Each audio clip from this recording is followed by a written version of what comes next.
heard they say, laughter is the shortest distance between two people. And so I'd like to start my talk with a joke, or rather a humorous fact, or even a meme as it's been trending on the internet these days. I'm sure most of you would have already seen this before. Whenever you're feeling down, whenever you're feeling low and sad, remember that once upon a time, out of millions of others, you were the fastest sperm. Crude as it may sound, this does tell us something about ourselves. It makes us feel fortunate about whatever we've achieved till now, all the obstacles that we've overcome till now and even before life. But ladies and gentlemen, is that the only lesson we can take from this humorous fact? While you ponder over that, I'd like to start my talk with a story. Humans of New York, Honey. A photo blog launched in November 2010 by the then 26-year-old Brandon Stanton. It's all over our Facebook news feeds these days.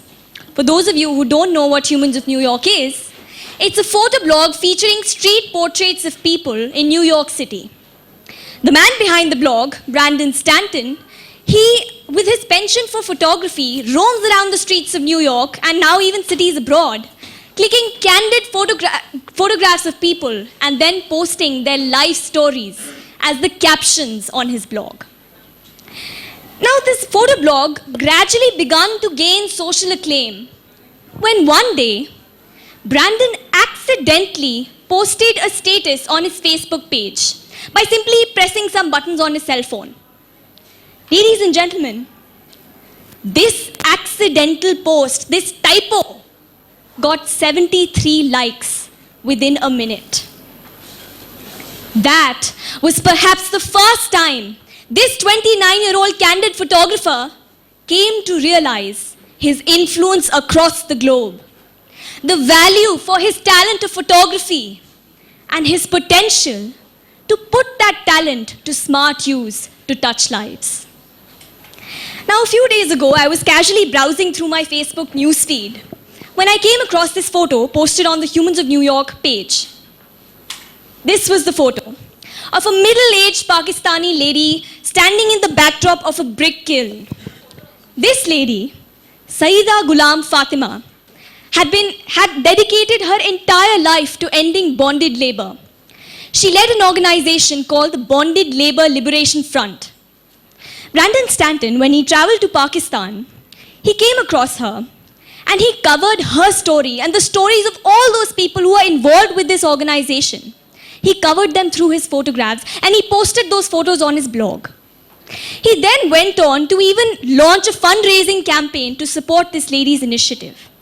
Ladies and gentlemen, within 2 days, that fundraising campaign launched on the Humans of New York page was able to raise $1.4 million, donated by over 40,000 people from across the globe who joined this lady's struggle against social injustice. So why is it that I'm using this story today and I'm telling this to you? What strikes me most in this example? The fact that one photograph actually had the power to change someone's life. Or shall I say, Brandon's talent for photography had the power to change someone's life. Ladies and gentlemen, Brandon Stanton's journey from just a photographer to almost a well-known philanthropist is what exemplifies the idea that I'm here to share with you today. It's a common fact of life. All of us, you and I, all the time, we're so in awe of celebrities. But the idea I wish to share with you is that nobody can stop you from becoming a true celebrity.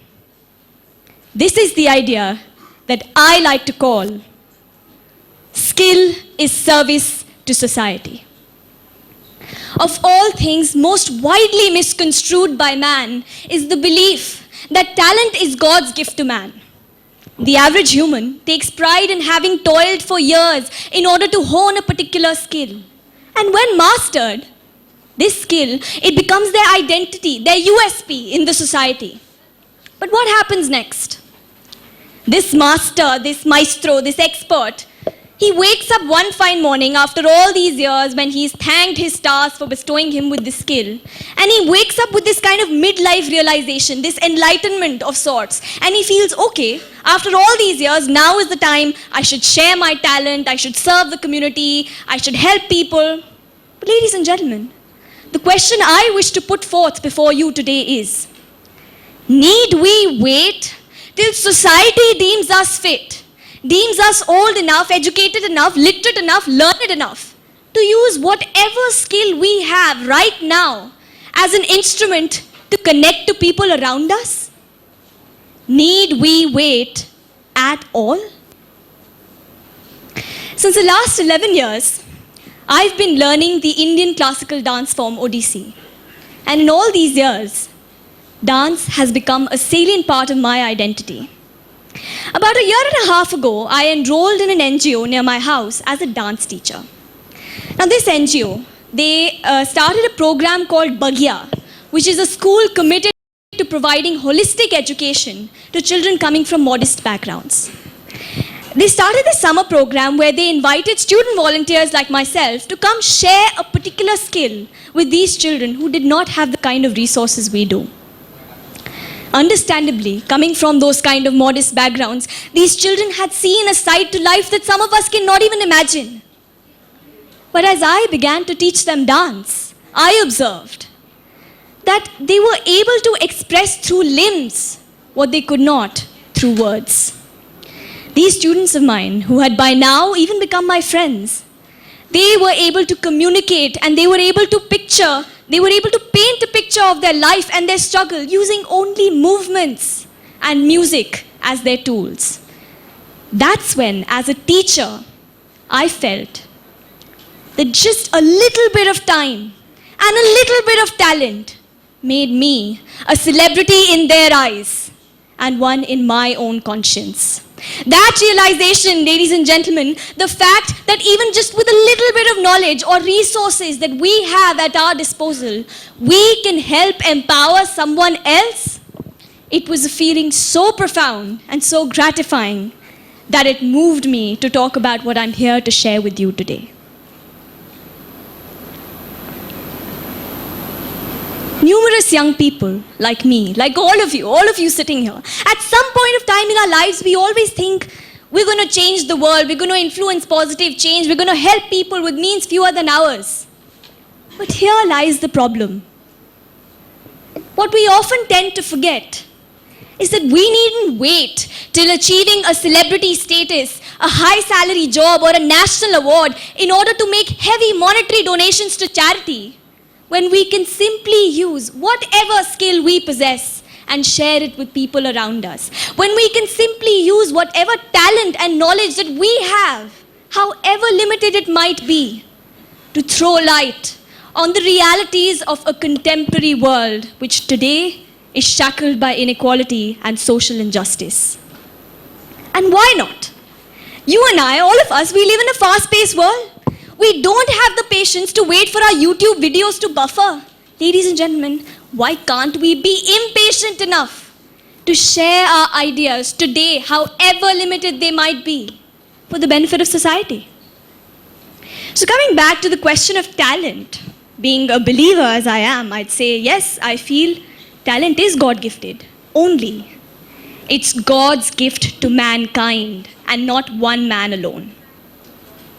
So by this point, I'm pretty sure most of you would be thinking, okay, the idea is fairly simple. It's nothing we already didn't know about. There's nothing unique in it. What's so special about this? I'd like to answer your question and I'd say, yes, you're absolutely right. This is no novel, path-breaking concept. This has always been something that we've been subconsciously aware of. But, ladies and gentlemen, there still are certain aspects to this simple concept that all of us sometimes tend to ignore or tend to misconceive. What are those aspects? I'd like to answer that question by the three core elements behind the concept of skill, being service to society.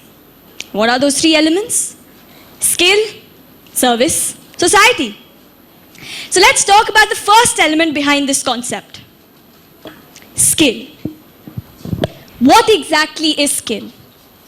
Ladies and gentlemen, more often than not, we tend to limit our definition of the word skill to meaning only some kind of activity that can be performed, like dancing, music, singing, photography, etc. The point I wish to highlight today is skill can be something as intangible and as abstract as simply having the passion or the drive to do something. Now at this point, you might be wondering, how does having a passion qualify as having a talent? In this context, it does. Let's take an example. A lot of us, and in fact all of us, enjoy music in some form or the other. We're all fond of music, we enjoy music, we're passionate about music, but we may not necessarily be good singers or good musicians.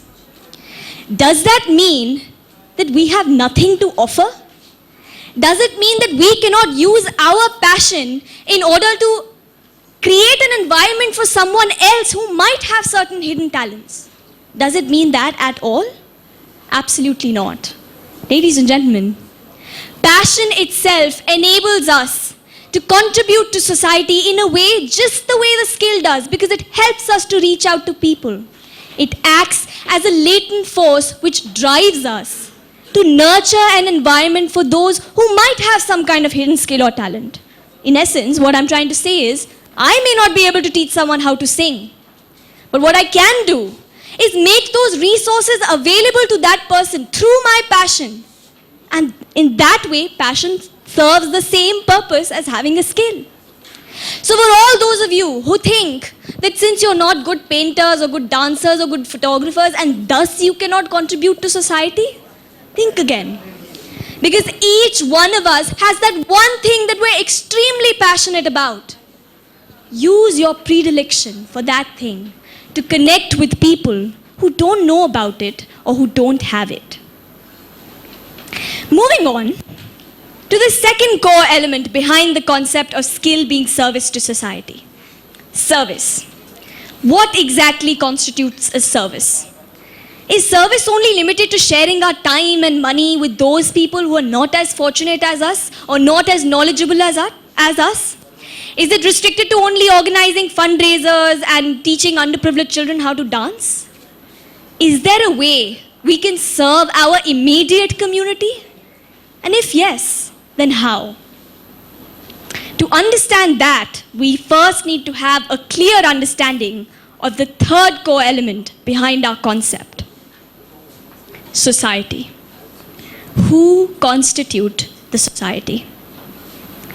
Ladies and gentlemen, when we talk about social service, it's a trend. We generally seem to associate the word society and we connote it to people only from that section of society who are not as fortunate or not as knowledgeable or not as educated as us. Have you ever wondered, why do we never talk about serving someone who's twice as wealthy as us or who's twice as educated as us? Do you think it's not possible?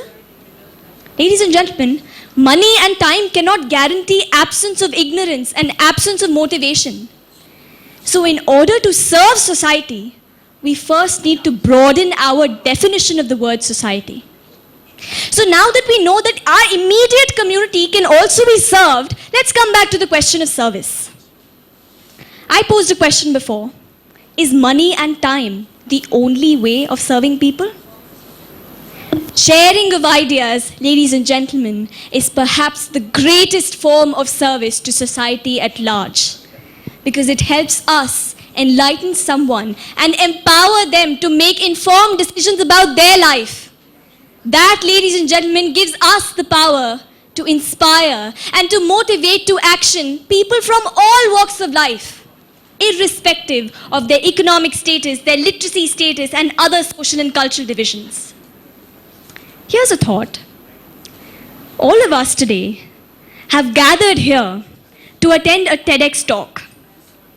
TED was an organization with the initiative that they started, their motto being, Ideas Worth Spreading, the initiative taken by the non-profit Sapling Foundation. Ladies and gentlemen, let's think about this for a second. All of us came here today with the aim of learning something new from someone who had the skill to communicate their idea to a large number of people. That itself is testament to the fact that sharing of ideas is perhaps the greatest form of service. Because friends, every person involved in the organization of such a conference, right from the event manager to the technician, has used their skill to ultimately enable millions of people across the globe to gain access to the ideas that we're talking about today. That is skill being put to service of society at large. And ladies and gentlemen, that's perhaps the best example that can perfectly sum up the entire concept. I'd like to conclude by coming back to the joke or the humorous fact that I'd previously mentioned. Whenever you're feeling sad, whenever you're feeling low, remember that once upon a time, out of millions of others, you were the fastest sperm. Yes, indeed.